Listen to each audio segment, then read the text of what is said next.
नमस्कार, जय हिंद साथियों। सेना रैली भर्ती परीक्षा के, सेना रैली भर्ती होने के, एयरफोर्स इनरोलमेंट के बीच इंतजार कर रहे युवाओं के साथ साथ पश्चिमी राजस्थान से जो तस्वीरें आ रही है वो वाकई में एक बार फिर उम्मीदें को जगाने जैसा है। जी हाँ साथियों, राजस्थान के कई युवा एक्टिव हो गए हैं और एक बार फिर से जो उनके जनप्रतिनिधि है उनसे इस मामले को लेकर मुलाकातें कर रहे हैं और कहीं ना कहीं एक बार फिर डिफेंस मिनिस्ट्री को इस मुद्दे से अवगत करवाने के लिए लगातार प्रयासरत हैं। जो तस्वीरें आई है वो राजस्थान के पाली के युवा जो वहाँ के सांसद पीपी चौधरी से मुलाकात की है।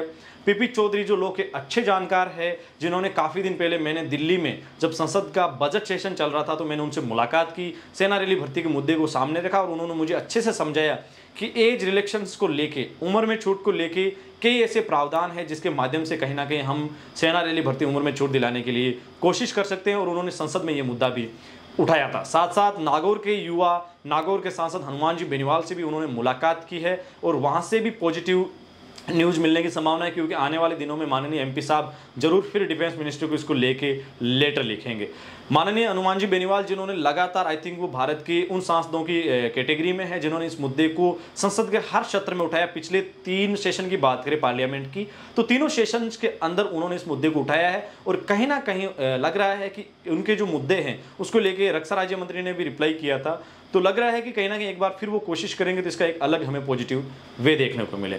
इसके साथ साथ कई ऐसी जगह हैं जहां देश के युवा है वो अपने अपने रिप्रेजेंटेटिव जो जनप्रतिनिधि हैं उनसे मुलाकातें कर रहे हैं। और राजस्थान के जयपुर जिले की बात करें तो वहां से आने वाले सांसद राज्यवर्धन सिंह राठौड़ जो खुद सेना में आपको पता है कर्नल रह चुके हैं, उनसे भी हमने एक बार बात की थी।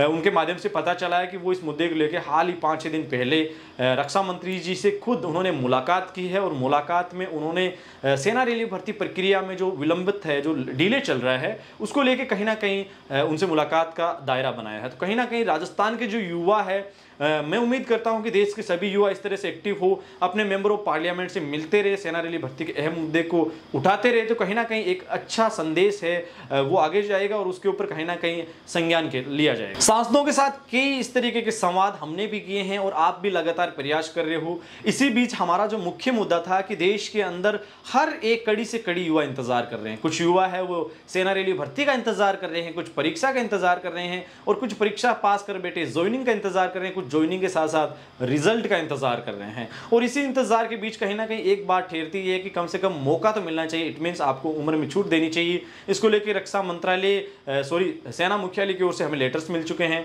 कहीं ना कहीं उम्र में छूट मिलने की संभावना है वो बेहद कम है। तो इस मुद्दे को हाईलाइट करना बेहद जरूरी है, क्योंकि अभी तक टेंटेटिव शेड्यूल जारी नहीं हुआ है और इस महीने में, आने वाले दिनों में कभी भी टेंटेटिव शेड्यूल सामने आ सकता है। तो इसको लेके कहीं ना कहीं आपका और हमारा एक्टिव होना बेहद जरूरी है।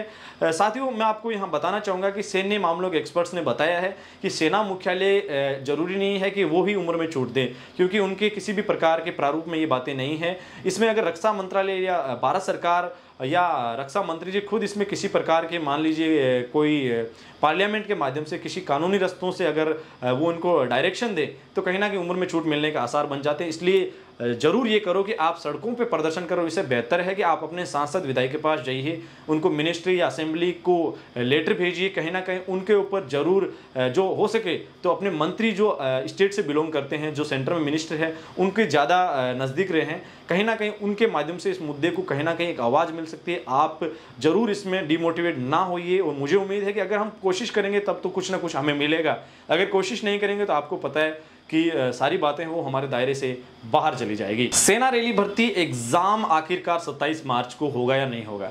देखिए, कई एआरओज की ओर से लेटर आए हैं कि 27 मार्च को अभी संभावित तिथि नहीं है और पीछे संभावित तिथि हमने भी, आपको पता है 24 फरवरी से पहले ये बातें इसलिए कही गई थी। 24-25 फरवरी को ये पहले जब थिएटर कमांड की मीटिंग हुई उससे पहले ये संभावित था और उसी अगले दिन आपको पता है एयरफोर्स की ज्वाइनिंग, एयरफोर्स का जो इनरोलमेंट है उसको लेके एक अपडेट है वो एयरफोर्स की साइट पे आपको देखने को मिली थी। जो साथी समझते हैं उनको पता है कि 24-25 से पहले जो माहौल था वो कहीं ना कहीं यही था, क्योंकि मई माह में सेना रैली भर्ती शुरू होने की कहीं ना कहीं संभावनाएं थी। उसको लेकर जोधपुर एआरओ जो राजस्थान में आता है उन्होंने लेटर भी जारी किए, वहाँ के प्रशासन ने अनुमति लेटर जारी किए और उसी के चलते मार्च माह के अंतिम सप्ताह में सेना रैली भर्ती एग्जाम को लेकर कई डिफेंस एक्सपर्ट्स ने हमें डेट दी थी। और उसी के आधार पर अभी भी ऐसी संभावनाएं जो युवा कह रहे हैं कि आखिरकार सर 27 मार्च को एग्जाम होगा या नहीं होगा, तो कहीं ना कहीं अभी भी उसके ऊपर बने रहना चाहिए, क्योंकि वो एक संभावित तिथि है।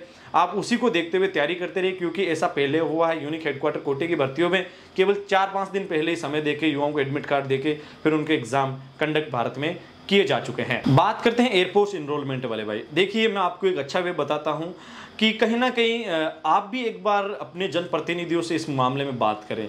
आप जो भाई मुझे लगातार मैसेज करते हैं, आपसे मैं एक रिक्वेस्ट करता हूं, आपने क्या अपने सांसद महोदय से इस मुद्दे को लेकर बात की? क्योंकि सबसे अच्छा रास्ता वही है, क्योंकि ये केंद्र सरकार के अधीन आने वाली भर्तियों में से एक है। अगर वो इस मामले में कहीं ना कहीं सेना मुख्यालय जा सकते हैं, एक मेंबर ऑफ पार्लियामेंट होता है, वो सेना मुख्यालय के अधिकारियों से भी मिल सकता है। सो कहीं ना कहीं वहाँ से थोड़े अच्छे चांसेस बन सकते हैं हमारे आगे के प्रोग्रामिनेशंस को लेके, आगे उम्र में छूट वाला जो मुद्दा है उसको लेके। सो आप कोशिश कीजिए कि आपके एमएलए है, एमपी से, उनके माध्यम से मुख्यालय को लेटर भिजवाइए ताकि उसका एक अलग बेनिफिट्स देखने को मिले। बाकी हम लगातार इस मामले को लेके कई एक्सपर्ट्स के साथ जुड़े हुए हैं। जब भी ताज़ा अपडेट मिलने के आसार रहेंगे तब बताएंगे। जब कोई अपडेट मिलने का आसार नहीं है तो किस प्रकार की बात आपके साथ साझा करने से बेहतर है कि वो बात आपको ना ही बताए, क्योंकि इससे पहले हमने फरवरी माह में आपको बताई थी कि इस दिन को अपडेट आएगी और उसी दिन आपको अपडेट देखने को मिली थी। जब भी ताज़ा अपडेट आएगी मैं वादा करता हूँ आपको बेहद जल्द साझा कर दी जाएगी। साथ साथ कई ऐसे क्वेश्चंस आ रहे हैं कि देश में सेना रैली भर्ती का एग्जाम रद्द हो जाएगा अगर मार्च महीने में नहीं हुआ। ऐसा कहीं नहीं है, क्योंकि अभी भर्ती शुरू होने के आसार 15 मार्च तक टेंटेटिव शेड्यूल अगर आता है तो कहीं ना कहीं आपके आसार ज़्यादा बढ़ जाएंगे मार्च अप्रैल माह में। सो निरंतर तैयारी करते रहें, अफवाहों से बचें, अफवाहों पे ध्यान ना दें। आप अपनी तैयारी को लगातार जारी रखें, कभी भी एग्जाम रद्द होने की संभावना नहीं है और ना ही ऐसा होगा और ना ही कभी ऐसा हुआ है। साथ ही इस वीडियो से रिलेटिव किसी भी प्रकार के आपके सुझाव हो, कमेंट सेक्शन, इंस्टाग्राम हैंडल या मेल के माध्यम से मुझे जरूर अवगत करो। आपके सुझावों को हमेशा आगे रख के उनके ऊपर सॉल्यूशन के दायरे में लाके सटीक और विश्लेषक जानकारी आप तक पहुंचाने का हमेशा हमारा प्रयास रहते हैं। आप देख रहे थे डी आर्मी पॉइंट। अपने मेजबान धनेश को दीजिए इजाजत। वीडियो के अंत तक बने रहने के लिए शुक्रिया। मिलते हैं अगली वीडियो के साथ। जय हिंद, जय भारत।